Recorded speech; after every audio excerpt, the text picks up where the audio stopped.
Hello students, आज हम लोग बात करने जा रहे हैं प्रॉपर्टीज ऑफ इंटीजर्स।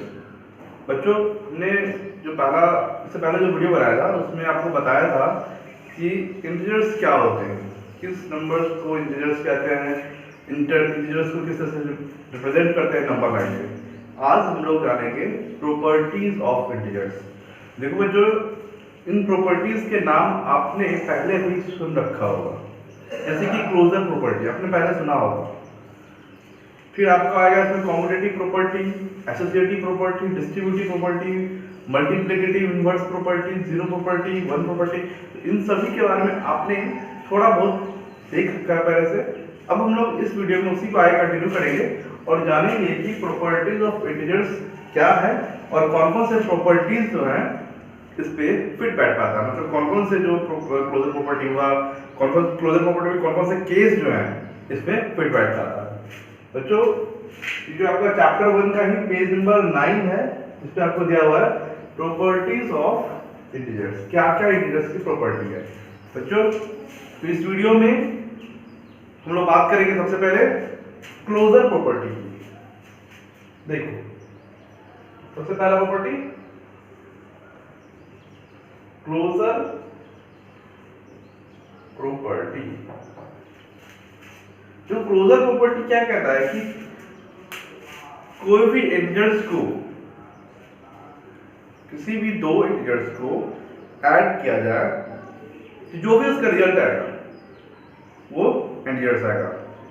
इसी में आपका मल्टीप्लिकेशन में भी वही आएगा कि वो एक इंटीजर्स ही आएगा, फिर डिवीजन सबट्रैक्शन में भी वही आएगा।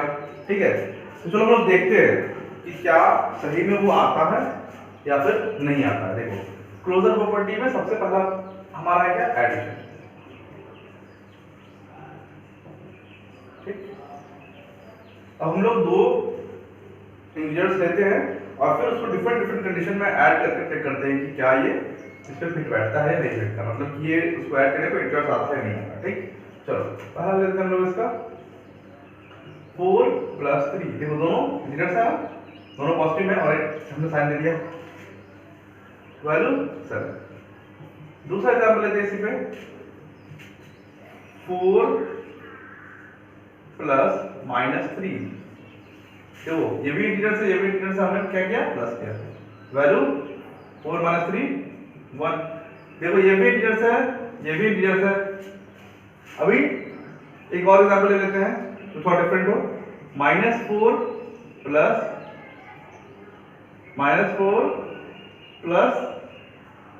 3। ठीक है, अभी देखो ये -4 है और ये +3 है, प्लस कर रहे हैं, क्या हुआ -1। ये भी हमारा एक इंटीजर सी है। एक और एग्जांपल दो, -4 + -3। ठीक है, अब देखो इसको कैसे सॉल्व करेंगे, -4 plus minus plus into minus equal to -7। तो देख क्या रहे हैं कि दो इंटीजर्स को किसी भी तरह से सब्ट्रैक्ट करो, उसका वैल्यू जो आएगा वो आपका एक इंटीजर से आएगा। ठीक है, अब हम लोग चेक करते हैं कि क्या मल्टीप्लिकेशन में भी यही होता है, किसी भी दो इंटीजर्स को मल्टीप्लाई करो तो क्या वो भी एक इंटीजर से आता है। चेक करते हैं, देखो 4 × 3, both are integers and result is also integers. Okay, next 4 × -3 equal to -12, both are integers and result is integers. Okay, next 4 -4 × 3, that is -12, integers and here result is also integers. एक और example -4 × -3, answer 12। ये भी integers, ये भी integers और ये भी integers. तो हम लोग ने क्या देखा कि क्लोजर प्रॉपर्टी को एडिशन में भी हर तरह से फॉलो हो रहा है, मल्टीप्लिकेशन में भी हर तरह से फॉलो हो रहा है। अब हम लोग बात कर लेते हैं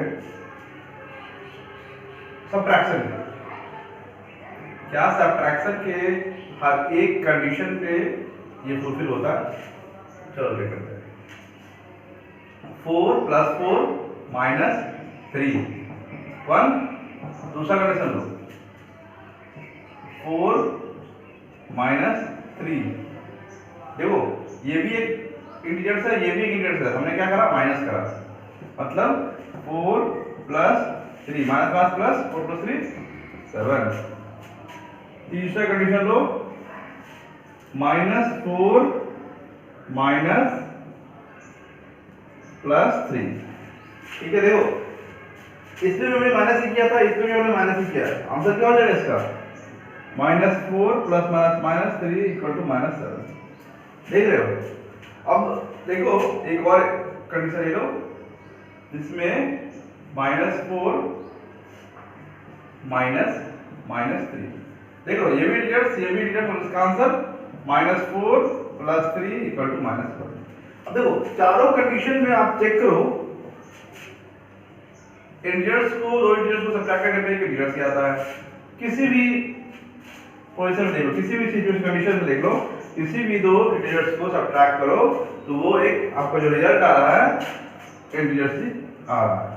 ठीक है, तो हमने क्या देखा कि सब्ट्रैक्शन में भी जो क्लोजर प्रॉपर्टी का है वो सारे चीज फॉलो करता है। अब हम लोग चेक करते हैं डिवीजन पे।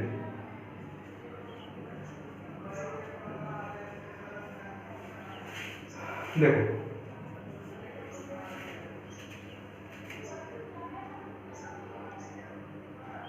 मान लो 8 / 2, ठीक है, 4। दो इंटीजर्स को मैं डिवाइड करा, ये मैं 4 दे दिया, ये भी एक इंटीजर्स है। ठीक है, अब मान लो -8/2 हमने करा, दो इंटीजर्स को डिवाइड करा, आंसर दे दिया -4। ये भी सही है, कोई दिक्कत नहीं। ये इंटीजर्स डिवीजन कर रहे हैं, इंटीजर्स दिया, ये भी इंटीजर्स, ये भी इंटीजर्स। तीसरा कंडीशन एक और ले लो, -8/-2, ये भी आपका माइनस प्लस हो जाएगा ऊपर में और 4 हो जाएगा, ये भी एक इंटीजर्स ही है। ठीक है, एक और कंडीशन ले लो,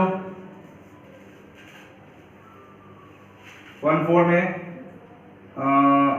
+8 -2, ये भी देखो आपका -4 आएगा, क्यों? नीचे में आपका -2 आ जाएगा, ऊपर हो जाएगा -4। तो हमने क्या देखा कि देखो कंडीशन जो है इसमें भी आपका जो हमने 4 कंडीशन लिया है उसमें चारों कंडीशन पे फुलफिल कर रहा है। लेकिन अब देखो एक कंडीशन ये देखो, -7/3 अगर इस तरह रहे, -7/3 हमने डिवाइड किया दो इंटीजर्स को, अब इसका वैल्यू क्या आएगा? -7/3 होगा। क्या ये इंटीजर्स है? No, this is not an integer. -7/3 is rational number but not integers. Integers कौन से होते हैं? जो कि 0 से पॉजिटिव की तरफ जाए, जो 0 से नेगेटिव की तरफ जाए। अब ये तो आपका फ्रैक्शन में आ गया ना, मतलब रेशनल नंबर हो गया, है ना? तो ये आपके इंटीजर्स नहीं होंगे। एक और कंडीशन देख लो 6 में, -7/-3, तो दो माइनस है, सेम चीज है, वो तो जाएगा आपका +7/3, लेकिन ये भी आपका इंटीजर्स नहीं है। तो हमने क्या देखा कि क्लोजर प्रॉपर्टी में जो एडिशन, मल्टीप्लिकेशन, सब्ट्रैक्शन और डिवीजन है उसमें आपका जो ये कंडीशन है इसमें फुलफिल नहीं कर रहा है, उसके अलावा क्लोजर में हर एक चीज में फुलफिल करता है। ये तो क्लोजर प्रॉपर्टी की बात। अब हम लोग बात करेंगे commutative property. Properties of integer का एक दूसरा वाला जो है आपका कम्यूटेटिव प्रॉपर्टी, उसमें बात करेंगे किस तरह से एडिशन, सब्ट्रैक्शन में, मल्टीप्लिकेशन और डिवीजन में ये फॉलो होता है, कहाँ फॉलो होता है और कहाँ फॉलो नहीं होगा। ठीक है बच्चों, आज के वीडियो में जितने प्रॉपर्टी हम डिस्कस करेंगे, अगर पूरा हो गया प्रॉपर्टी तो ठीक है, फिर आप नेक्स्ट एक्सरसाइज बनाओगे। अगर नहीं हो पाया तो आप जो आज मैं प्रॉपर्टी डिस्कस कर रहा हूं, वीडियो क्लास होने के बाद दोबारा इसे आप ओपन करोगे कॉपी पेन लेकर और उसको फिर लिखोगे कॉपी पे और फिर समझोगे। नहीं समझ में आया बार बार रिपीट करो, ठीक है। अभी देखो दूसरा, इसे भी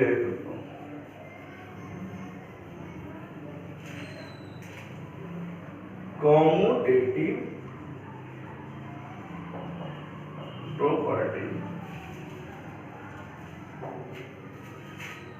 देखो जो आपको याद होगा कॉम्यूटेटिव प्रॉपर्टी में आपने देखा था कि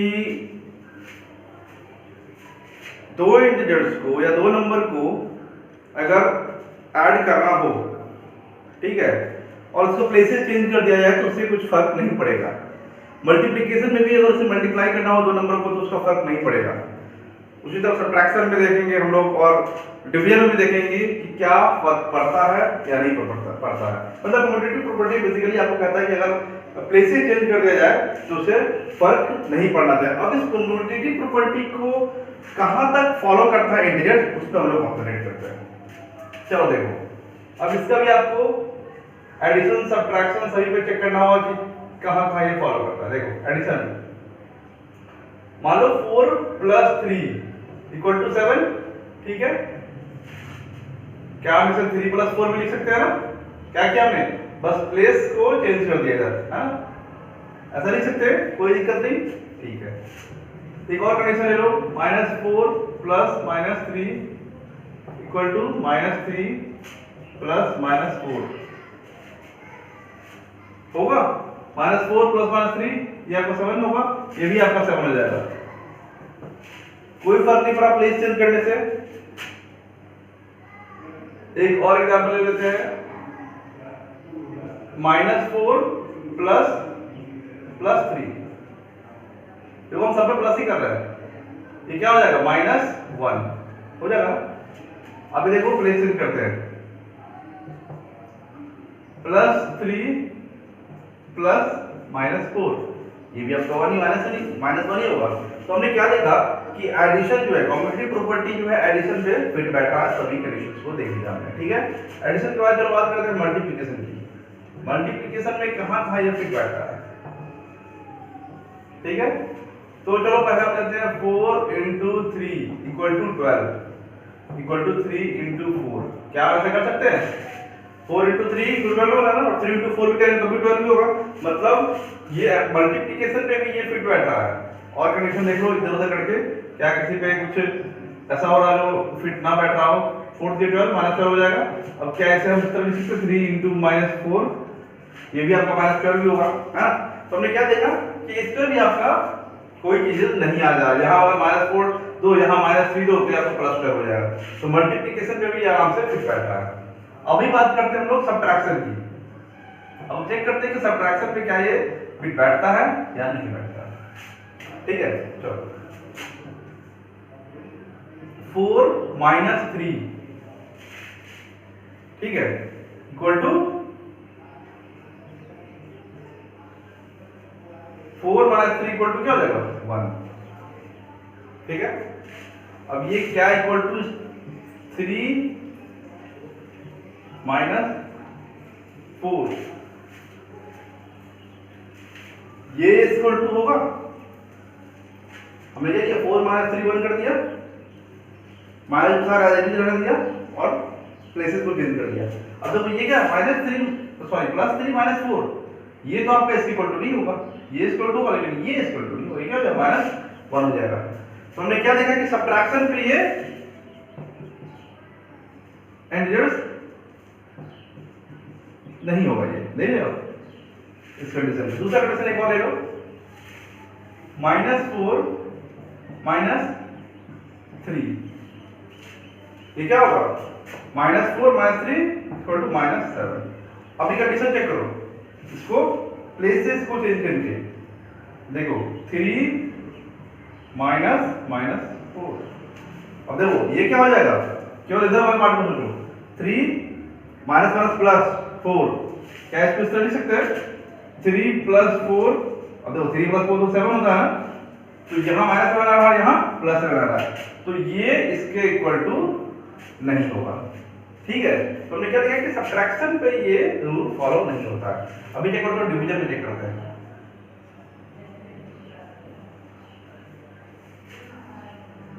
देखो 4/3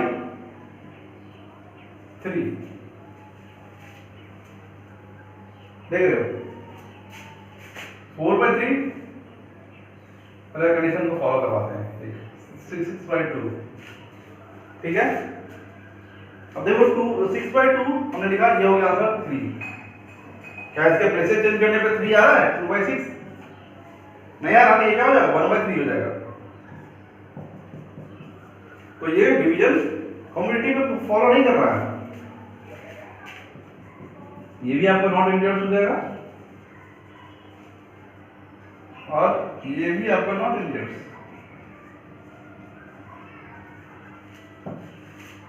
दूसरा कंडीशन ले लेते हैं इसमें, -4/3 सेम चीज है। -4/3 इसको किस तरह लो, -8/2, यस -8/2, तो ये क्या हो जाएगा? -4 हो जाएगा। अब देखो अगर इसको प्लेसेस चेंज करो तो -2/8 लिखेंगे ना, ये क्या हो जाएगा? -1/4। क्या ये चेंज है? सेम है? नहीं, ये सेम नहीं है, है ना? तो क्या हो जाएगा? नॉट इंडियर्स। तो हमने आज देखा क्लोजर प्रॉपर्टी के बारे में, कॉम्युटेटिव प्रॉपर्टी के बारे में। नेक्स्ट वीडियो में हम लोग बात करेंगे एसोसिएटिव प्रॉपर्टी और distributive property, property of 0, 1, additive inverse, multiplicative जो भी है उसके बारे में बात करेंगे। तो thank you for watching my video, मिलते हैं नेक्स्ट वीडियो में। Thank you.